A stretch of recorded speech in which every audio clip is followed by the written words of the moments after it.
¿Qué tal, amigos? Bienvenidos a una sesión más de Bocados de nuestra historia, el sabor de un patrimonio. Y ahora, en nuestro tercer programa, vamos a tratar sobre todo lo que es la alimentación y los significados dentro de la comunidad judía. Y bueno, desde aquí, antes de comenzar a degustar unos ricos latkes, vamos a dar inicio. Así que, por favor, acompáñennos.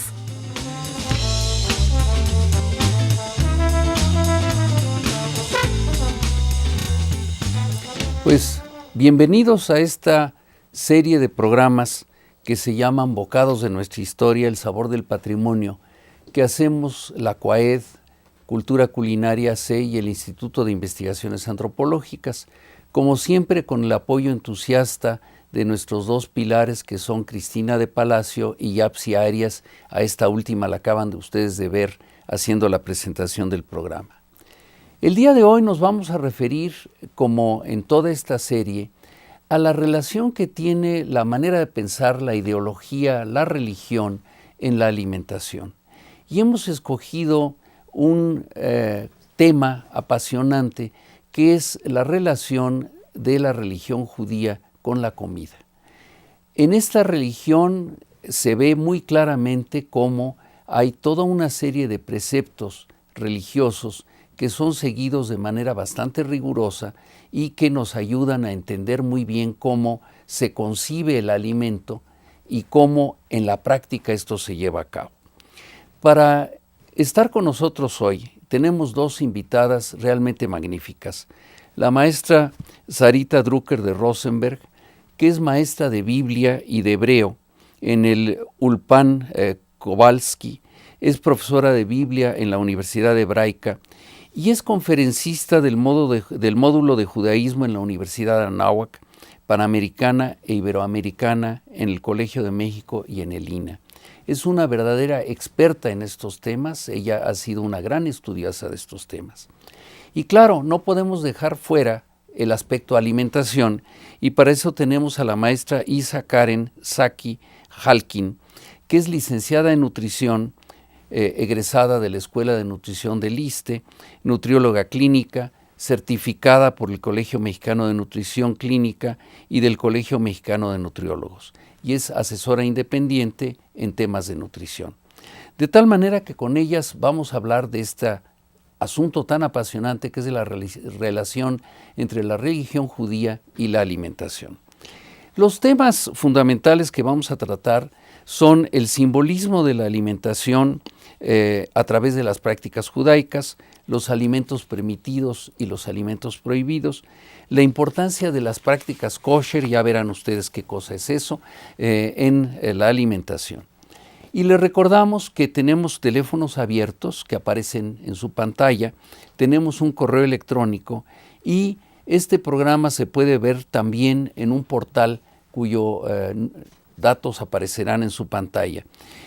Pero sí les recuerdo a ustedes que es importante que nos llamen. Para nosotros sus comentarios, sus preguntas nos ayudan a conducir de mejor manera este programa y como es costumbre, aquellas personas que llamen y que den un correo electrónico, a vuelta de correo electrónico les enviaremos un recetario que tiene relación con el programa de hoy. De tal manera que van ustedes a tener un elemento útil, valioso, que podrán ustedes poner en función en sus cocinas si nos llaman y nos proporcionan un correo electrónico. De tal manera que con esta introducción estamos listos para comenzar. Y entonces la primera pregunta, porque pues muchas personas de nuestro público no lo saben, ¿es el judaísmo algo homogéneo? ¿Hay ramas?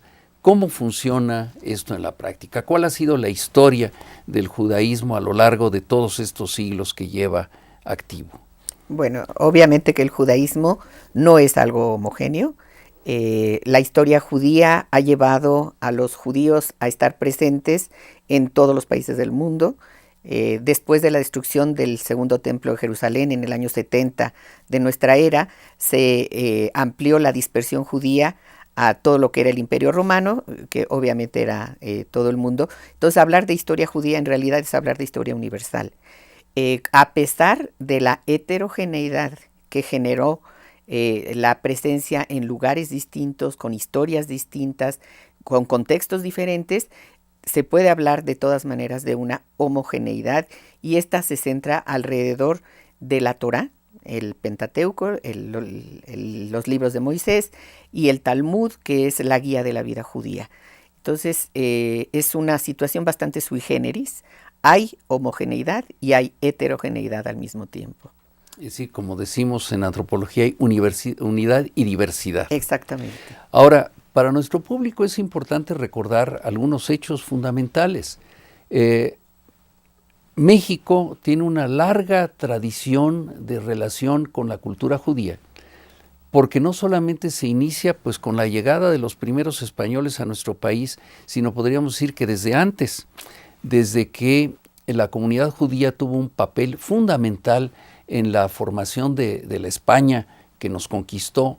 Hay que recordar que ciudades de Andalucía tenían comunidades judías muy importantes y que esto los hizo estar a la vanguardia de una serie de ciencias como las matemáticas, la medicina, etcétera, por la colaboración íntima que se daba entre estas comunidades con la comunidad española.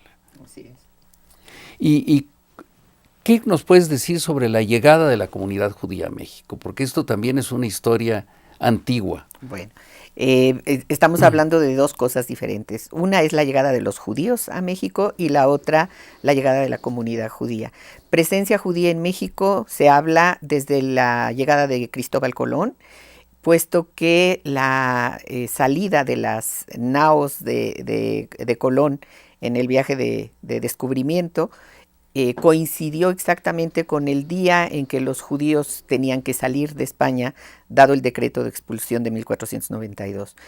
Sin duda ha habido presencia judía en México y hay vestigios de ello a lo largo de los 500 y pico de años desde el descubrimiento, pero hablar de comunidad judía entonces no era posible. Hablamos de comunidad judía en México de 100 años. En 1912 se establece formalmente la primera comunidad judía de México, Monte Sinai, de la cual le traigo el libro que se acaba de editar precisamente para conmemorar este evento, Identidad, Monte Sinai, 100 años de Alianza Monte Sinai. La primera comunidad judía en México que se formó se llamó Monte Sinai y obviamente agrupaba a los judíos de todos los orígenes de donde vinieran.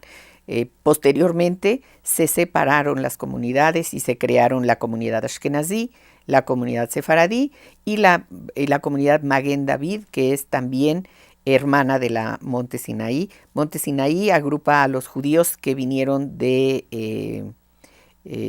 Damasco, no, Monte Sinaí son de Damasco, sí, y Maguen David, los judíos que vinieron de Alepo, así, del mismo país.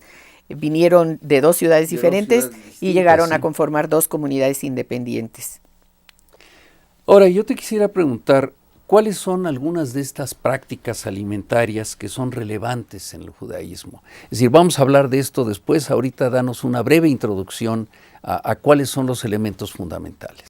Claro que sí. De hecho, dentro de la religión judía se habla de un tipo de alimentación que es la alimentación kosher, que es lo que regularmente la gente asocia el hablar de alimentación kosher con el judaísmo.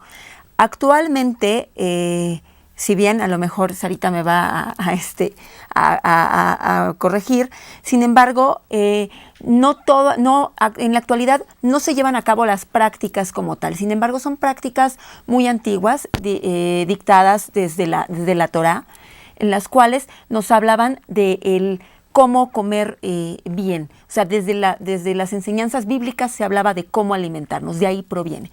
Sin embargo, actualmente la comunidad judía, dentro de sus diferentes ramas, ya no se siguen al pie de la letra en muchas de estas ramas los preceptos como tal. Sin embargo, las bases son las mismas en estas 4 diferentes ramas que se mencionaron.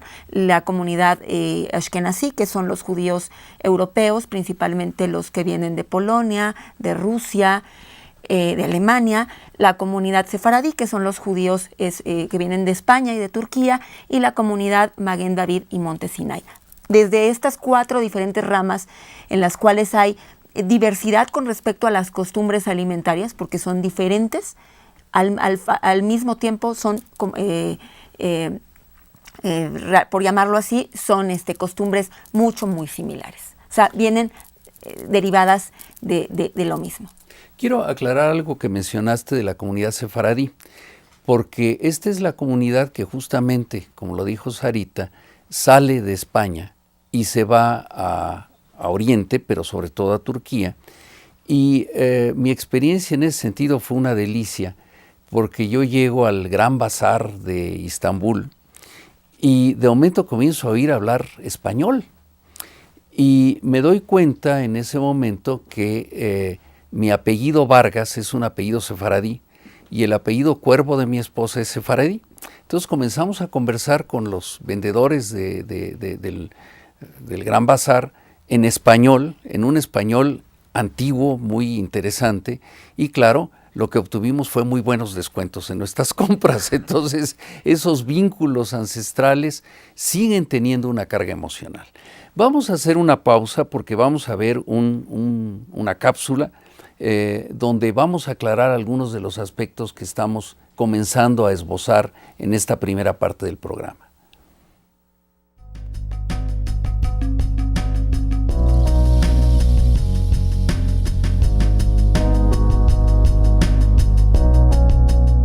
Hola, me da muchísimo gusto darles la bienvenida para hablar de un tema apasionante que ha guiado la historia de la humanidad y nos ha hecho lo que somos, que es la comida. Verán ustedes, yo nací en Argentina hace suficientes años, hija de judíos inmigrantes de Polonia por un lado, de Rusia por otro. Mis abuelos paternos, los Schussheim,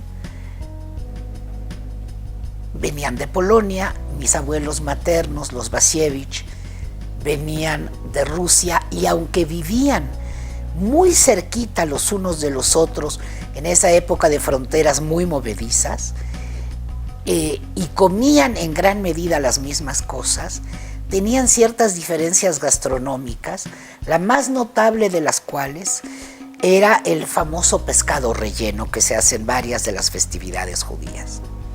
Los polacos lo comen sazonado con azúcar, dulzón. Los rusos lo comen con mucha pimienta. Y esto viene a cuento porque en alguna ocasión, cuando a principios de los años 20 se trató de reconstruir las fronteras entre Rusia y Polonia, a los responsables de hacer esta cartografía histórico-política étnica, se les encargó encontrar algún mecanismo para definir quién había pertenecido históricamente a cada una de las dos naciones. Dio la casualidad de que ambos eran judíos. Y entonces fueron de pueblito en pueblito preguntando cómo preparaban el pescado relleno, el gefilte fish. Si lo hacían dulce, se quedaban en Polonia. Si lo hacían salado y con bastante pimienta, se quedaban en Rusia. En mi casa se comía dulce, salado y con pimienta, porque intervenían mi mamá mi abuela, mi tía, y lo iban condimentando. Como quiera que fuese, quedaba muy rico. Yo no pertenezco a una familia religiosa, pero sí a una familia profundamente consciente de su etnicidad judía. De manera que, aunque no respetábamos las leyes de la santidad de los alimentos prohibidos y permitidos para los judíos ortodoxos, las leyes de lo que se llama el kashrut, y comíamos lo que fuese revuelto de cualquier manera, teníamos muy presente las preparaciones étnicas. Y de hecho, yo conozco la manera de hacer comida kasher o kosher, como se la suele conocer. Son, sin embargo, el elemento común de algo que se llama comida judía y que cambia absolutamente de una región a otra.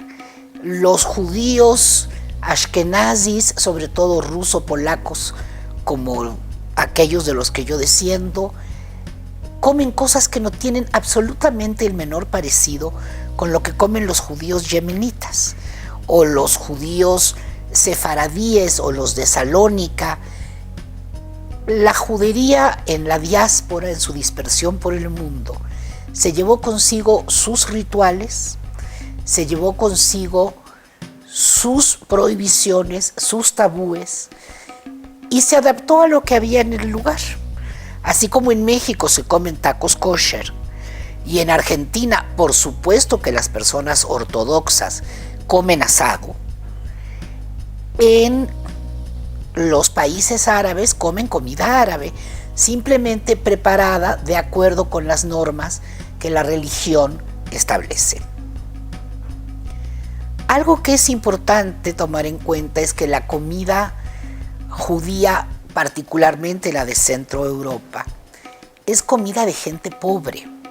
Los judíos asentados en esa región tenían muchas limitaciones de ejercicio de profesiones, tenían prohibido el ejercicio de la agricultura, estaban prácticamente orillados a ciertas artesanías, trabajos bastante mal pagados, excepto aquellos, por supuesto, que estaban destinados a ser cambistas para las coronas y que vivían de otra manera. De modo que, en general, la cocina que yo conozco es cocina de pobres.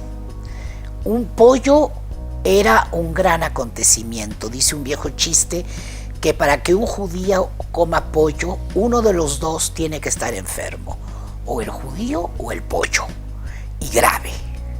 Se comían muchas vísceras y muchos platillos exquisitos judíos son vísceras. Por ejemplo, algo que yo no he conocido en otras cocinas, que es el baso. Se hace relleno y no lo he visto usar como ingrediente protagónico en ninguna cocina que conozca. El hígado, por supuesto, pero sobre todo muchas papas. Muchísimas papas que modificaron la demografía de toda la región desde que por allá del siglo XVIII no solo se difundió la papa en Europa, sino apareció una variedad resistente a las largas noches invernales de la zona centroeuropea, y eso permitió colonizar regiones que antes prácticamente no daban ningún tipo de alimento. La papa abrió las fronteras del Volga con Catalina la Grande. Para hoy preparé dos platillos que creo muy emblemáticos, por lo menos de la tradición culinaria de la que provengo yo. No hice gefilte fish por una simple razón: nunca aprendí a hacerlo. Conozco muchas reglas y muchas verdades incontrovertibles al respecto. Sé que se requieren 2 peces de agua salada y 2 peces de agua dulce, pero francamente no estoy tan familiarizada con los peces para saber quién es quién. Y además es un platillo que da muchísimo trabajo y es platillo de festividad. Yo hice comida de todos los días, aunque una de ellas también es esencial en las festividades. como seguramente saben, parte de las reglas rituales prohíben la combinación de productos cárnicos y lácteos en una misma comida. Hasta donde sé, creo que puedes comer lácteos 3 horas después de haber comido carne, pero carne solo media hora después de haber comido lácteos. Y esto posiblemente esté equivocado, así que tómenlo por favor con un poquito de sal. Pero hay una tercera categoría que se llama pareve, que es un poco como ni tú ni yo. No es cárnico, no es lácteo y puede acompañar a cualquiera de las dos cosas. Yo preparé algo típico de judío pobre de Rusia y de Polonia, que se llaman latkes de papas, que llevan, lo más económico que hay es la papa, una pizquita de harina, cuando hay mucha suerte un huevo, y como decían los viejos judíos, échale bendiciones, así va a salir mejor. Y preparé también un poquito de hígado de pollo, lujo que hoy nos podemos dar con más facilidad que nuestros abuelos, sin necesidad de estar moribundos, o nosotros o el pollo.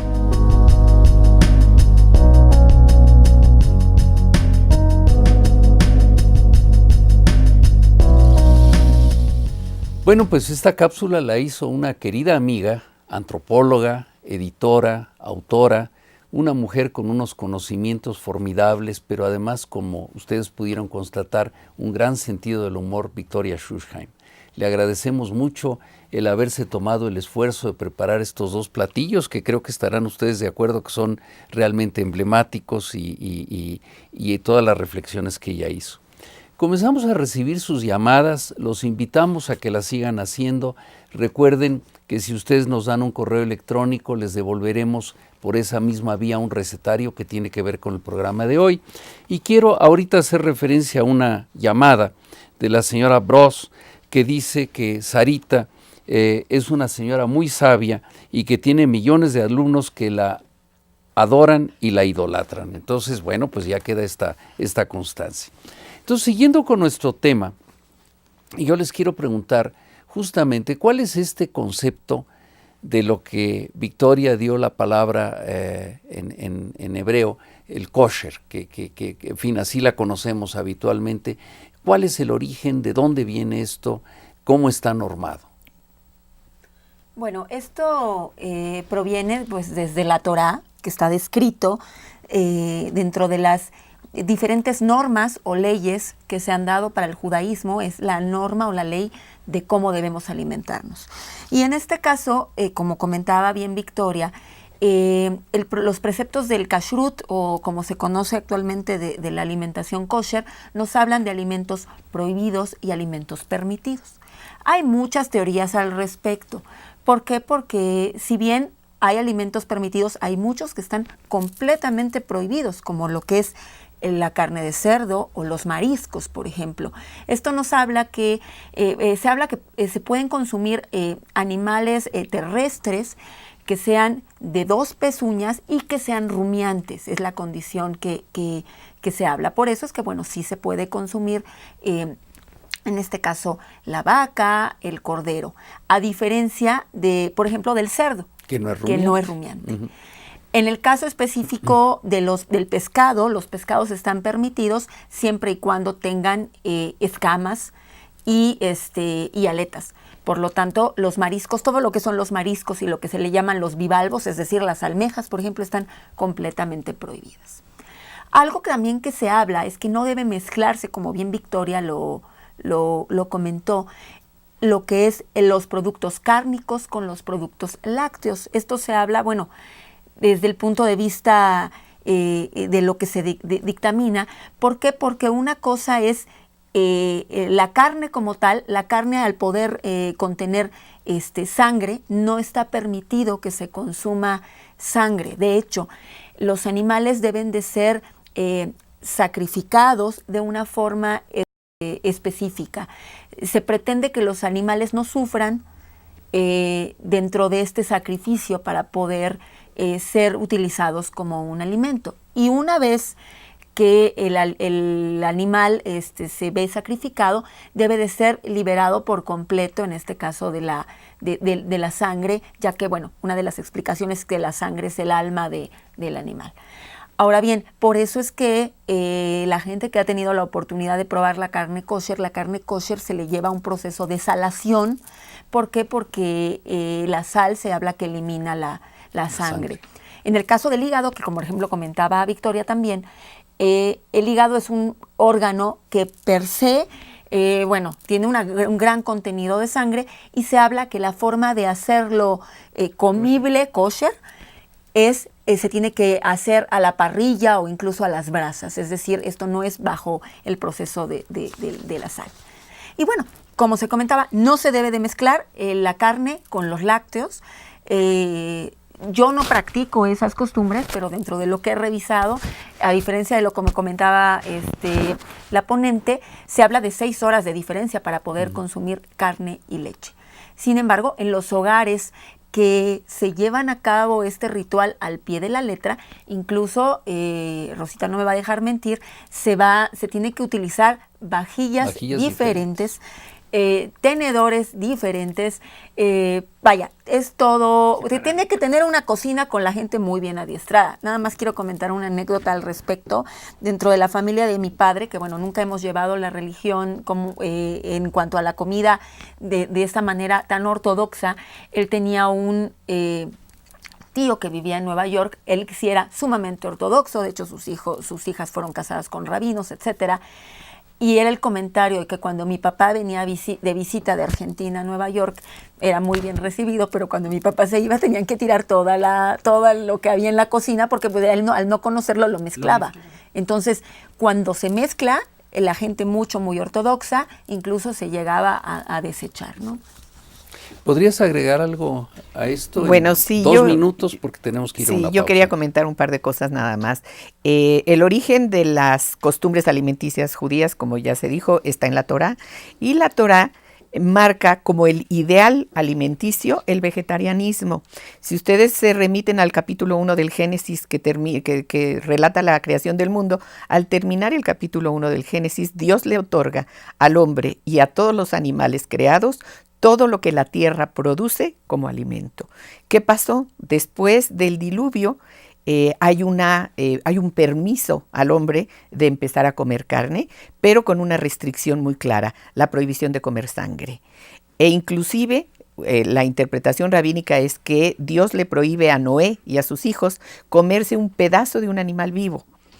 Y de ahí se deriva también, en adelante hay una gran cantidad de lugares de la Torá que prohíben la ingesta humana de la sangre, porque la sangre es la vida o la sangre es el alma. Después a los judíos se les marcará muy claramente una serie de alimentos permitidos y alimentos prohibidos. En el ámbito de lo vegetal no hay ningún alimento que esté prohibido. Las prohibiciones aplican únicamente en el ámbito de lo animal. Hay animales permitidos y hay animales prohibidos. Las características de ellos ya las mencionó Karen. Y la distinción entre lo cárnico y lo lácteo, en la Torá solamente está la prohibición explícita de no cocinar el cabrito en la leche de su madre. De esta prohibición se derivan en el Talmud una gran cantidad de leyes respecto a la separación total de lo cárnico y lo lácteo, que tiene muchísimos detalles y que realmente requiere de una gran preparación para poderlas llevar a cabo. Pero sí, el ideal vegetariano, digamos, es el punto de partida, y la ingesta de carne es una concesión a la naturaleza carnívora, digamos, del hombre, a su deseo de cazar, y para ponerle un límite a lo que sí se puede y lo que no se puede, pero también con instrucciones específicas de cómo matar a aquellos animales que sí tenemos permitido comer, haciéndolo de la manera más humana posible para que el animal sufra lo menos posible o no sufra. Y esto se llama la shejitá, que es la forma ritual de matar a los animales, con un solo corte que corta la carótida y la yugular de un solo golpe. Muy bien, pues oyen ustedes lo interesante que es esto y entender el origen de muchas costumbres. Y vamos ahora a una pausa para continuar dentro de un momento. Les recuerdo que estamos esperando sus llamadas, sus comentarios. Los teléfonos aparecerán en pantalla.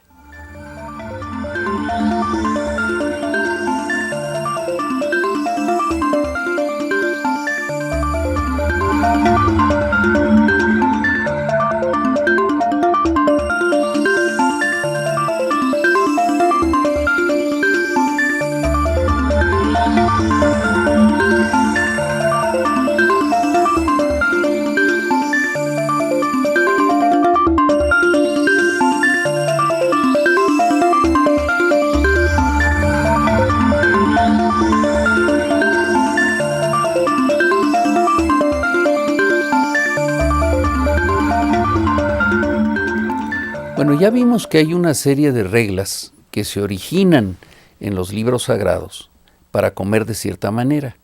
Pero ahora la pregunta es, ¿qué especialistas hay en la comunidad judía para que esto se aplique? Bueno, todas las comunidades tienen un comité que se llama el comité religioso. Y todo lo que tiene que ver con la comida kosher cae dentro de la jurisdicción del comité religioso, que tiene la función de contratar a lo que se llama el shohet, es el matarife, que es la persona entrenada específicamente para la matanza ritual de los animales, de tal manera que estos sean kasher, así como de contratar y adiestrar a los supervisores de la kashrut. Tanto las tiendas como las carnicerías, desde luego el rastro, y los restaurantes kasher tienen que tener un supervisor que está ahí precisamente para checar que todo se lleve a cabo de acuerdo a las reglas y a las normas, que como dije son muy complicadas y largas y requieren de un gran entrenamiento. Y de interpretación, seguramente. Las interpretaciones se han ido dando a lo largo de los siglos y los milenios, y las personas entrenadas para esto son versadas en todas las interpretaciones y en las prácticas específicas de las diferentes comunidades. Sí hay algunas particularidades específicas de acuerdo a los lugares de origen con respecto a la kashrut, aunque los principios son exactamente los mismos y se observan con la misma severidad en todas las comunidades. Ahora les voy a hacer una pregunta práctica. Es decir, ahora que vamos a supermercados, a mercados, encontramos que estos productos son ya de venta generalizada. Es decir, si uno observa algunas latas, algunos frascos, ahí pone esto es kosher, se puede consumir, etc. Pero también sabemos y hemos visto muchas tiendas de productos judíos y restaurantes. ¿Qué recomendarían ustedes comprar en las tiendas judías? ¿Qué cosa creen ustedes que a nuestro público pudiera gustarle? Porque a veces hay un poquito de reserva de entrar, uno dice, bueno, no sé qué hay. ¿Qué cosas serían las que invitarían ustedes al público a que probara de estas tiendas? Bueno, yo creo que existen, dentro de lo que comentó, antes que nada, primero me voy a retrasar un poquito a lo que preguntó con respecto al etiquetado nutrimental. Dentro de este etiquetado nutrimental ahorita que se recomienda tanto que se revisen las etiquetas de alimentos, dentro de ese mismo etiquetado, todos los alimentos que son sujetos a esta supervisión dentro del grupo de kashrut de cada comunidad, determinan si un producto puede ser consumido en una dieta kosher, por llamarlo así, o si un producto es parve, que quiere decir que puede ser consumido de manera indistinta en fiestas o no en fiestas, si algún producto puede ser consumido en determinadas fiestas, como lo que es en este caso que se va a explicar después el Pesaj, que sería la Semana Santa nuestra del judaísmo, o productos que contienen el lácteo.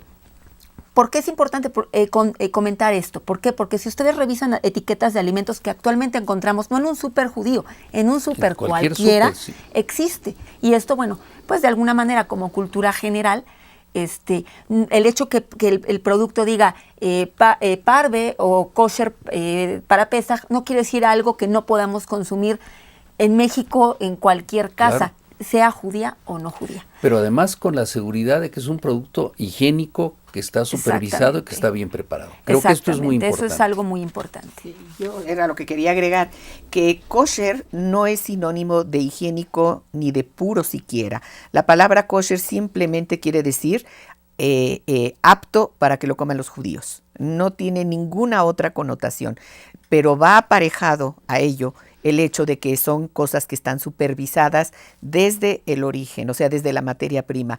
Esa supervisión generalmente le otorga una cierta garantía de mayor cuidado higiénico a todos los productos kosher, no porque sean sagrados o puros. Esa concepción de que kosher quiere decir sagrado es un error, sino simplemente porque el proceso de elaboración de esos productos está supervisado desde la materia prima hasta el empaquetado, hasta la distribución, y eso de alguna manera sí da una cierta garantía de una mayor higiene, sobre todo en la carne. Pero cualquier producto kosher es tan recomendable como el gusto de la gente por este tipo de comida. ¿Querías agregar algo sobre? Sí, con respecto a lo que te pregunto, que bueno, ¿qué podría la gente probar diferente? Bueno, yo creo que el hecho que actualmente, por ejemplo, cierto tipo de, en nuestras fiestas se utiliza, por ejemplo, cierto tipo de panes, no diferentes, sino muy de tradición, pues vaya, yo creo que sí es importante invitar a la gente que no lo conozca, el poderlo probar, porque son alimentos pues nutritivos, sanos y bueno, muy ricos, que aparte pues van aparejados a nuestras tradiciones. Y bueno, son alimentos que la alimentación en la comunidad judía, esto como característica también que se tiene, es que en los diferentes países se ha adaptado a los alimentos locales de cada región. Entonces, esto no quiere decir que sea una alimentación diferente. Es una alimentación mucho basado en la tradición y mucho basado en las festividades. Si bien la alimentación está completamente ligada a nivel general al aspecto social, en nuestro país, aquí en México, si nace un niño, bueno, se le damos un desayuno, una comida, incluso hasta en un funeral, ¿no? En el caso de la comunidad, de la religión judía, el alimento está íntimamente relacionado a todas las festividades, y cada festividad tiene un tipo de comida diferente, y cada rama de la comunidad tiene un tipo de comida diferente. Entonces yo los invitaría a que lo probaran y que, bueno, aprovecharan estos recetarios que están. Claro, la idea es de que en estos programas nos interesa mucho que el público que nos ve y nos escucha se abra a otros sabores, a otras cosas, que conozca muy bien el origen de sus tradiciones mexicanas, pero que también mantenga una mente abierta y pruebe otro tipo de productos, ¿no? Es decir, yo recuerdo con mucho gusto el restaurante de los señores Glantz, que ya creo que ya no está, rosa. El Kineret en la zona rosa, que era magnífico y que realmente gozaba uno yendo ahí, no solamente por la comida, sino por la conversación y el ambiente, pero ahora hay muchas otras cosas semejantes que vale la pena explorar. Bueno, vamos ahora a otro aspecto muy interesante que ya comenzaste a mencionar, que es el de las fiestas, porque creo que ahí es donde ve uno realmente digamos, un aspecto fundamental de la vida de cualquier grupo humano. Entonces, ¿con qué fiesta comenzamos? ¿Qué le parece si empezamos con la que acaba de pasar y que inicia el nuevo año judío, que es Rosh Hashanah? Perfecto. Entonces, ¿en qué consiste y qué se consume en esta fiesta? Antes de hablar específicamente de qué se consume, yo quería comentar que, de acuerdo a la tradición rabínica, cuando se destruyó el templo de Jerusalén, la mesa familiar pasó a ocupar el lugar del altar. Entonces, en el judaísmo, las comidas tienen una profunda significación que va más allá de lo nutricional, de lo alimenticio, para convertirse en algo realmente ritual. Sin duda, tiene un aspecto social muy importante, el encuentro de la familia, la invitación a los amigos, toda la parte que todas las religiones tienen con respecto a los alimentos, y en las fiestas en particular, cada una de las fiestas tiene sus propios símbolos. En el caso de Rosh Hashanah tenemos, por ejemplo, que a diferencia del pan que en Shabbat se consume durante todo el año y que es una trenza, en Rosh Hashanah la trenza se hace redonda, porque simboliza el ciclo de la vida, el ciclo del año, el principio y el fin que se unen, y este pan de Rosh Hashanah solamente es de esta temporada. Pero además acostumbramos poner en la mesa muchos alimentos que son simbólicos.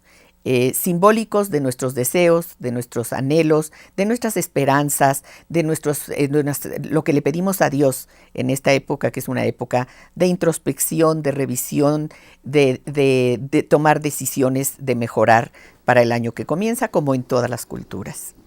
Una especie de balance de lo que ha pasado y lo que esperamos para el futuro, ¿no? Así es, y sobre todo de lo que queremos mejorar. El énfasis está en que siempre el judaísmo nos ofrece la oportunidad de hacer teshuvá, que se llama, de arrepentirnos y de ser mejores. Nadie está sentenciado por sus actos, siempre y cuando sea consciente de que quiere y puede mejorar. Ahora, después de esta fiesta, vamos a ver otras dentro de un momento, pero yo quiero que comencemos, una vez que termine la cápsula que vamos a ver en este momento, habláramos un poco de la fiesta del sábado, es decir, porque ese es todo el año y es muy importante como un elemento de identidad y de unión familiar. Entonces vamos a ver una cápsula que nos ha hecho la misma Sarita y que le pedimos que después, terminando de verla, nos haga algunos comentarios sobre ella y después volveremos a la comida del Shabbat.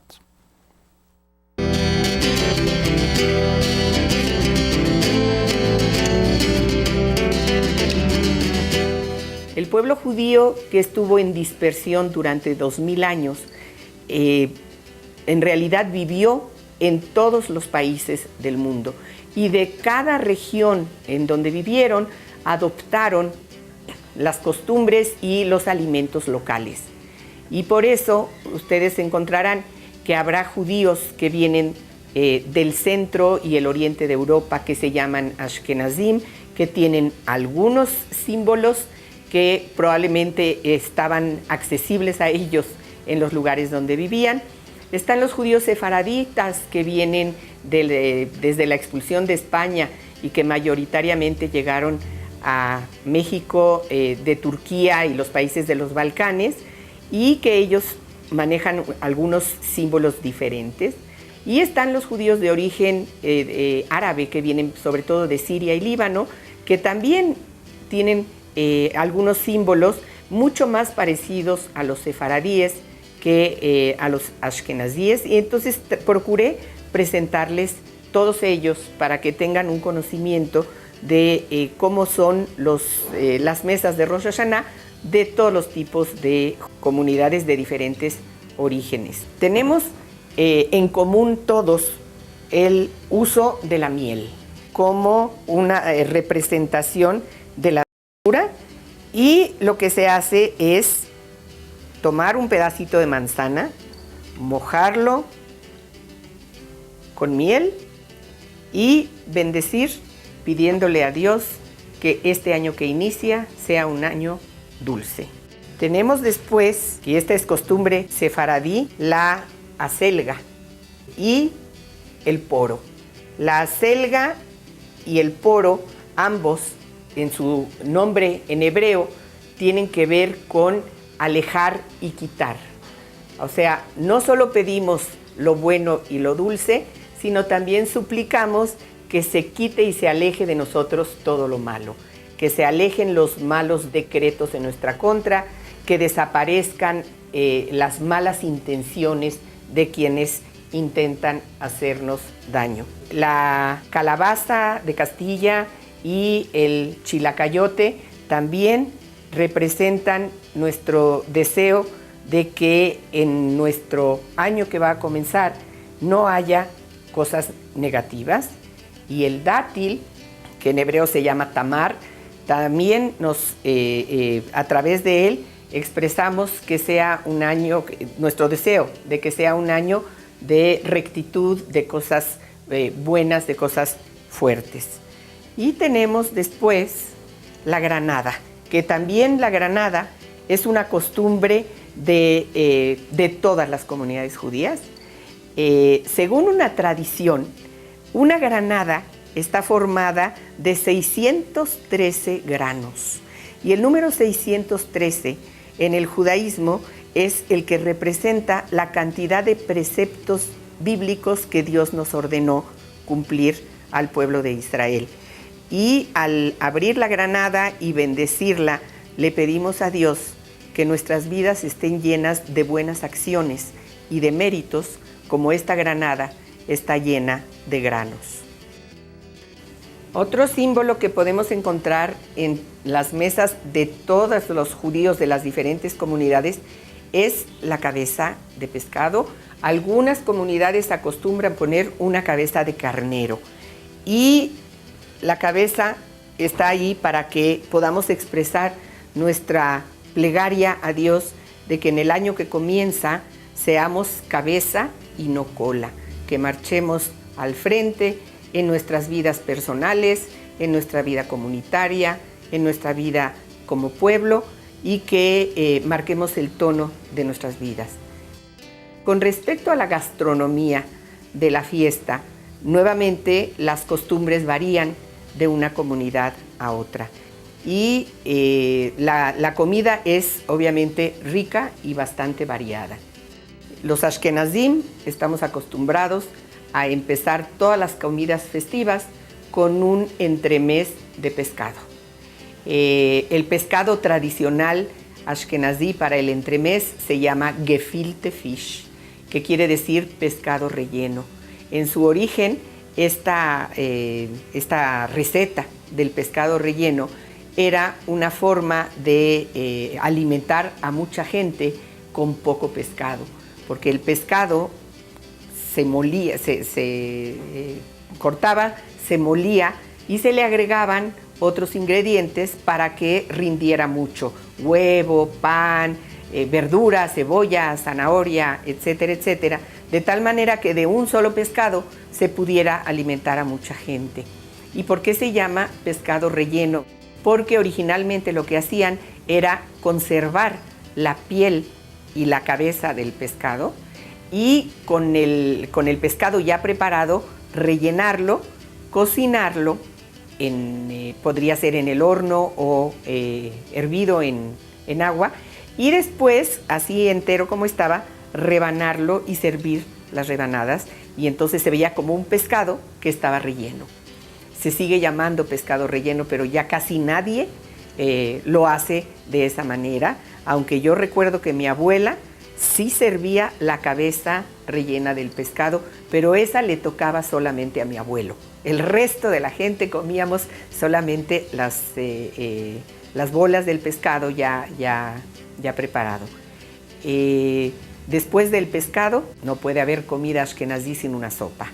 Y la sopa tradicional judía, la más tradicional, es el caldo de pollo, que inclusive es conocido en el mundo como el antibiótico o la penicilina judía, que se usa para curar todos los males habidos y por haber. No hay nada que un niño judío enfermo no lo haga sentir mejor que un buen caldo de pollo preparado por su mamá. Y en el caldo se acostumbra servir o bolas de matzá, o como en este caso en las fiestas de Rosh Hashanah y víspera de Yom Kippur, una cosa que se llaman kreplach, que son el equivalente de los wontons chinos, la masa rellena de carne y se sirve dentro de la sopa. Y después el plato fuerte, que puede ser muy variado, pero que se acostumbra que tenga carne y pollo.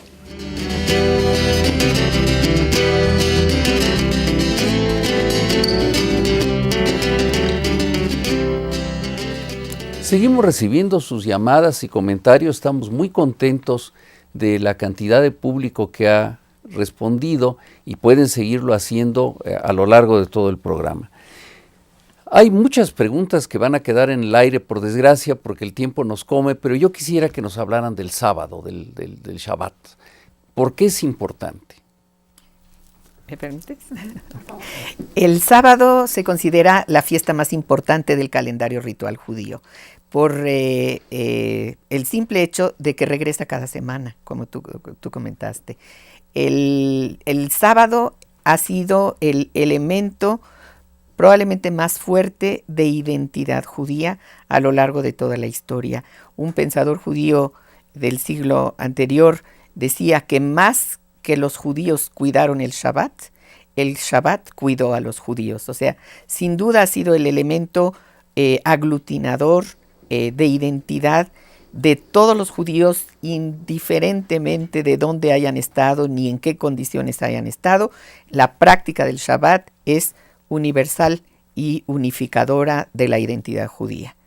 Y el sábado, de acuerdo a la Torá, lo conmemoramos en recuerdo del séptimo día de la creación, en la cual Dios descansó.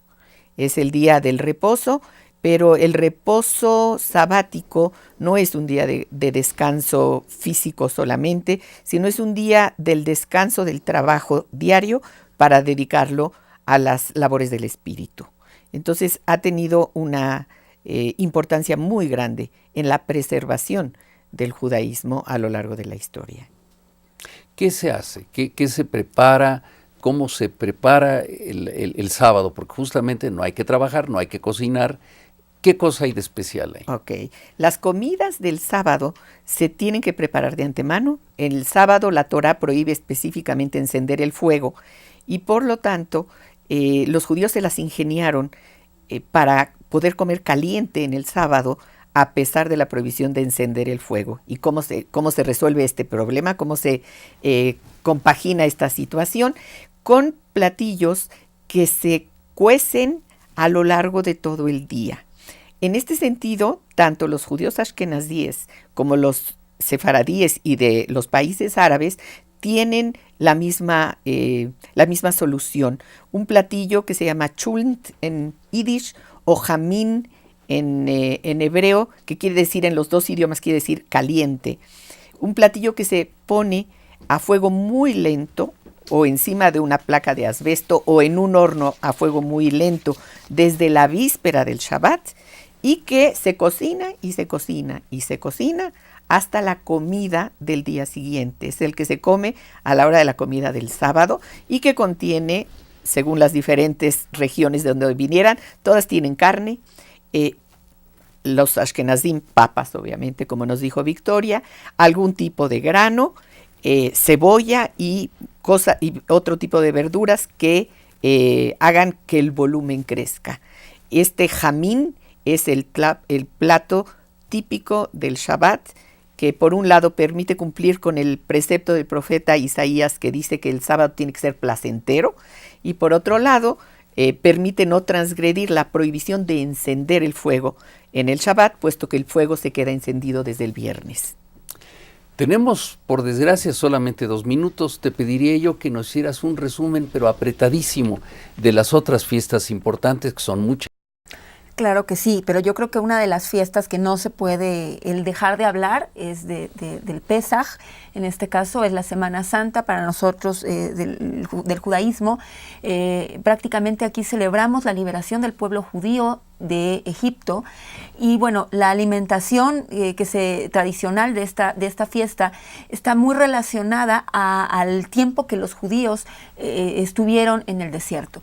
Lo más característico de esta fiesta es la diferencia con respecto al pan, que es un pan sin levadura, se llama matze o matzah, y que durante un cierto tiempo se tiene que consumir, es decir, durante nuestra Semana Santa, primordialmente lo que no se puede consumir es el pan con levadura, es decir, ningún otro tipo de producto de harina, a diferencia, por ejemplo, de las papas o de algún otro tubérculo, pero básicamente es la matzah. De igual forma, ahí se conmemoran, más bien se celebra en este caso o se recuerda de acuerdo a diferentes platos las diferentes sufrimientos que tuvo el pueblo judío. Se utiliza lo que se llama la raíz fuerte, precisamente por la amargura que el pueblo judío sufrió durante este periodo, pero también en este mismo plato de Pesaj se utiliza también lo que es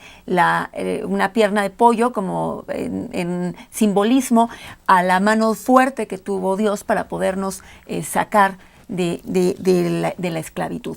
Entonces es una de las fiestas más importantes y la matzah o la matze es un alimento emblemático dentro del judaísmo. Bueno, por desgracia tenemos que terminar. Lo único que yo les pediría es si hay algún libro que se pueda conseguir fácilmente para ampliar los conocimientos, porque es algo que nos pregunta el público. O si no lo tienen ahorita en mente, lo podemos enviar por correo electrónico. Se los vamos a enviar por porque correo. Creo que vale la pena. Sí. Quiero entonces despedir este programa con un agradecimiento muy profundo para la maestra Sarita Drucker de Rosenberg y para Isa Karen Shasky Halkin. Las dos creo que nos han ilustrado de manera muy clara sobre esta relación entre religión y judaísmo, y aprovecho para enviarle un saludo muy cordial a alguien que nos debe estar viendo y que todos conocemos, Herbert Weinstein, que espero que nos vea desde Estados Unidos. Pues muchas gracias y los esperamos en nuestro próximo programa, donde vamos a hablar de esto mismo, pero en relación con el budismo. Muchas gracias.